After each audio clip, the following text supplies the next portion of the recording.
Kaip teisingai susodinti svečius ceremonijos metu? Atrodo labai paprastas klausimas, bet iš tiesų čia slypi paslaptis. Ceremonijos metu juk norime užfiksuoti visas karščiausias, visas šilčiausias, visas jautriausias tiek jaunųjų, tiek svečių akimirkas. Tai čia vėlgi yra labai svarbu pasirūpinti, kaip jūsų svečiai sėdės ir kaip jūs stebės.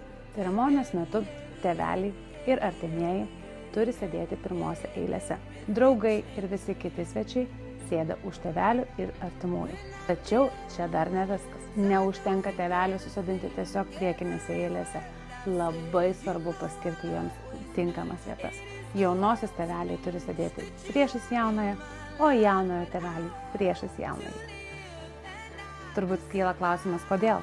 Tėvai mus augina nuo pat kūdikystės, mato mūsų pirmosius žingsnius, mato, kaip mes pradedame eiti į mokyklą, mato, kaip mes pradedame skaityti, rašyti, mato, kaip mes einame į gyvenimą, mato mūsų antrasias pusės. Štai ir čia viena svarbiausia akimirkų, kada mes įžengiame į visiškai naują gyvenimo etapą.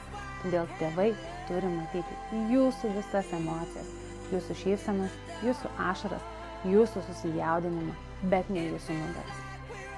Na ir žinoma, tokio susodinimo metu tiek tėvai, tiek vaikai nepraras vienas su kitu ryšio ir jausis tarsi jie laiko vienas kitą už rankų.